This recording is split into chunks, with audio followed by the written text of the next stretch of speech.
I'm Charlie Bright of Gold Derby, and today I'm speaking with several members of the crew of the HBO Max documentary, aka Mr. Chow, about restaurateur and artist Michael Chow. I'm speaking with Nick Hooker, the director, Jean Shen, the writer, and Diane Quon, the producer. Thank you all for joining me.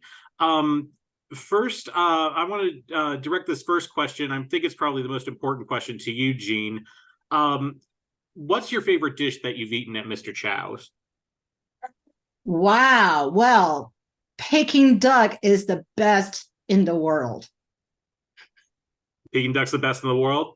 In the world. I've eaten a lot of Peking ducks in my whole life. And once I've eaten Mr. Chow's, that's the only place to go. I can vouch for that. You can vouch for that? Yeah. I third that. Yeah. Well, that's all the endorsement I need. I'm gonna have to get up to New York as quickly as possible and get myself some of that Peking duck. Yeah. Nick, this next one is for you. How did Michael's story first come across your radar? A few years ago, I was working on a project with Grace Coddington, who is a sort of rather quite famous fashion editor at Vogue and sort of wonderful woman. And we had to figure out where to shoot this thing that we were working on. And she suggested we shoot it in Mr. Chow in New York on 57th Street. And I thought, well, that's an amazing idea, but how would we ever get access to that? And she said, well, I was married to him. And I was like, you were married to Michael Chow? I almost fell off my chair. And anyway, so I was like, well, that'd be amazing. So she called Michael, and Michael immediately was like, yes, you can have the run of the place, go for it and have fun, do whatever you want. And so we shot this thing there, and it was sort of episodic, this thing. And Michael came in to participate. And I had gone to Mr. Chow as a little boy. When I was a kid in London, my father used to take me to Mr. Chow for lunch sometimes as a special thing. It was sort of special occasion. And I always remembered it. I always remembered as soon as I walked in the door, the energy of the place, the atmosphere, the sense of excitement just really sort of got into my pores. I just remember, I always remembered it. And always since then, had been sort of always fascinated by this mysterious Mr. Chow. Anyway, Michael comes into this thing, and right away, it's very clear that he's got this incredibly captivating, surprising, sort of volatile energy and full of charm and humor. And you never know which direction he's going to go.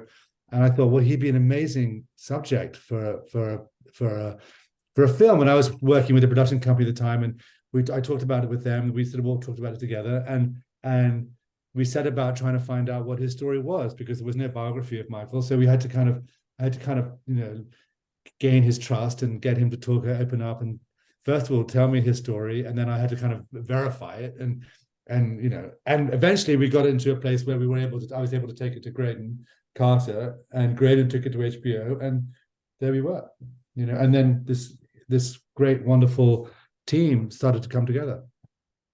So my next question is to Diane, and this kind of piggybacks on what Nick was talking about. Was it difficult to persuade Michael to be a part of a documentary about himself? Well, I mean, Nick was the one that persuaded him, and it speaks to how much Em trusts Nick, because he's been approached many times over the years, and he just never felt it was right or the timing. I think this time, now that he's 84 years old, he felt like this is something he needs to do to share his life. Hopefully people can learn from it. And so once he was on board, he was fully cooperative. But he had been asked before and turned it down, the idea of a doc. I think it was something to do with London. London's sort of a very sort of warm place for him, just emotionally. And I think me coming from growing up there as well, and having a shared sense of humor. He has a very English sense of humor. So we kind of made each other laugh. And I think that kind of broke the ice. Gina, this next one's for you. I think one of the most striking things about the documentary is the fact that, other than the fact that Michael has gotten remarried, he now has two very young children. And I'm curious, do his adult children from his first marriage play any sort of role in the lives of his younger children? Oh, that's actually I thought he was going to ask me about editing or writing. Yes, actually, China Chow plays a big role in the new family. She's actually the godmother of the two younger children. And both Max and China, they're not married. I feel that, it's really interesting. They're like 40 years apart as a sibling, but China loves them just, like her own. It's really beautiful to watch. Yes, they play big parts, I would say. Yeah, and I'd say China really felt this film was important for them for when they were older, because they're quite young, they're very young. And so this was a kind of something this was their father, that they could, it was meaningful, it was very meaningful for China on that front, One of the things I always find interesting about documentaries is the fact that there's oftentimes there's a lot of material that you have and you're not able to include it all. Were there any parts of Michael's story that you found really fascinating but couldn't include it in the documentary for one reason or another?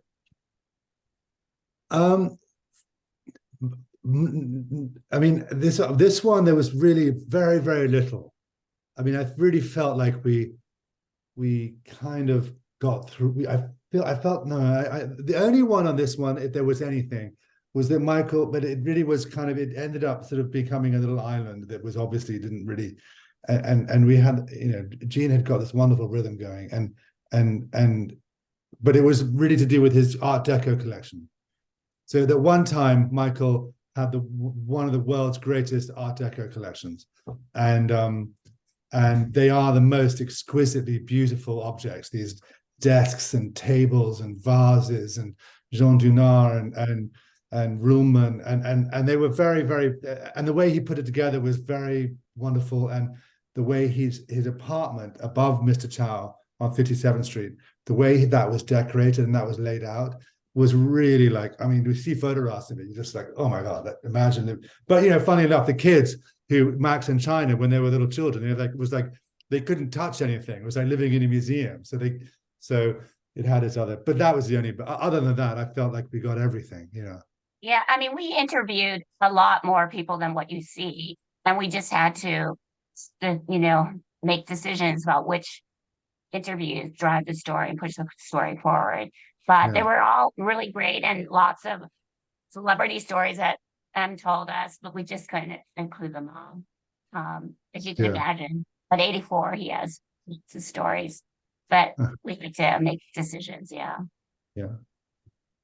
It's the upside of having it's the luxury of having your subject being living, alive, still with us, and also being so engaging that it kind of, that was, so he really dominates, as he should. Diane, for you, was there any part of Michael's life that you learned about in the process of making of this documentary being made that you found especially surprising?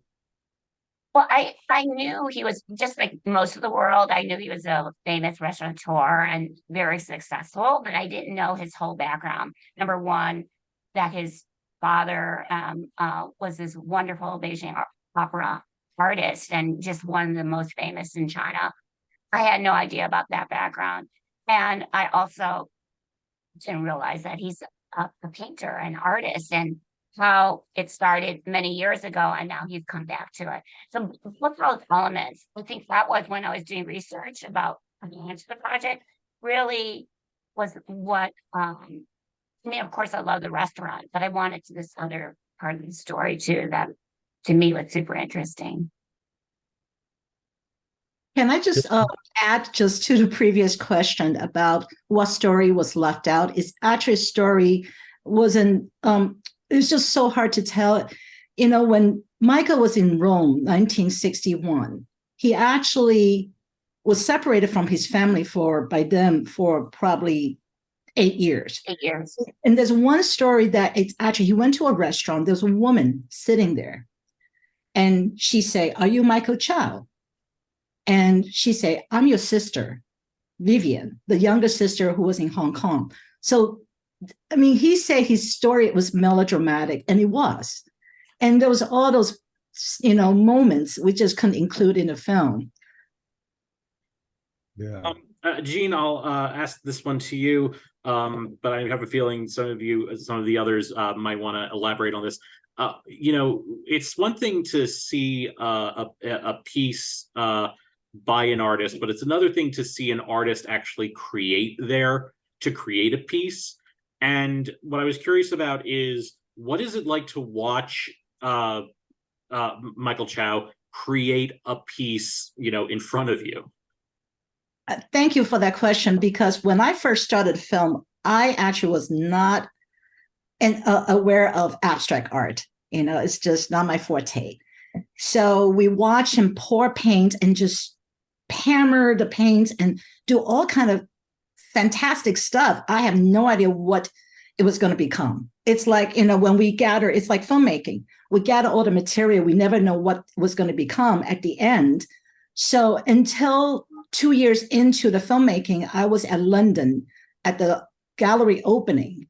And I walk into this room. This is before everybody got there. And I saw this green painting. He called it a green drop. And right in front of me, I actually saw his father walking out of the canvas. If you really look at it, I felt, that green drop, it's a 3-dimensional paint. And I was so moved at that moment. And he actually made me understand what abstract painting is. This is, I think, one of my greatest lessons by working on this film. It's his creation.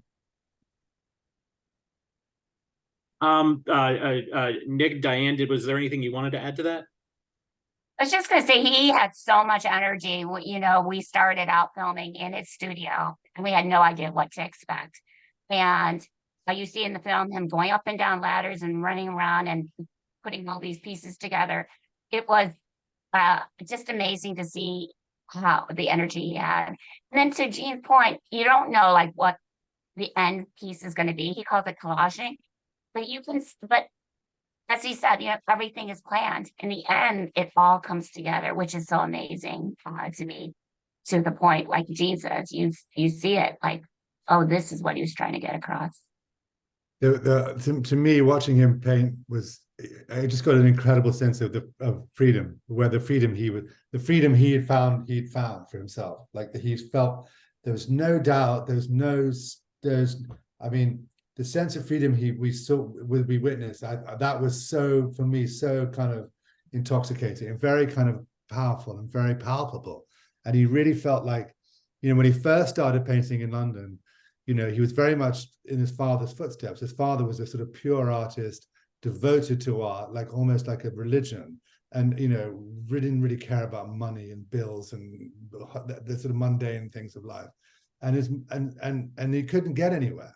He really felt completely blocked out of society because he was Chinese, and it really was. You can either a restaurant or a laundry, pick one. And so he went the restaurant route, and then his mother was this incredible sort of businesswoman, negotiator, very dynamic, very deal making. I mean, if you're sitting across the table from Michael Chow negotiating, he's going to run circles around you. I mean, I talked to some very heavy duty business guys who had negotiated with him, and he just before they knew what happened, it was done, and they'd lost. And then later on in his life, in his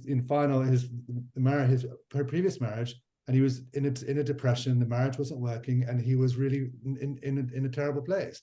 And he started painting again, and he kind of reconnected with that energy of his youth, and it kind of carried him out of depression and out of that marriage, and set the stage for this wonderful last phase of his life, full of expression and painting, but children, a new wife, etc., etc. And so by the end of his life, what he's done is sort of integrated his father and his mother. I mean, they both live in him now in a very kind of incredible way.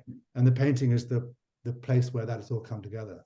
And you can sort of see, he knows what he's doing in the studio. There's no this is an unbelievable sort of frictionless freedom that he has, which is really wonderful to watch. I will just say, I think there was a bit of a missed music cue in there in that opening when he's using the hammer. I really expected to hear Peter Gabriel's Sledgehammer, and was a little disappointed when I didn't hear it. But that's just me. Tsien, Nick, Diane, thank you so much for joining us. We wish you all the best over this upcoming season. And to all of our viewers, please like, share, and subscribe. And don't forget to continue going to goldderby.com to make all of your awards predictions. Thank you guys so much. Thank you, Charlie. Thank you, Charlie.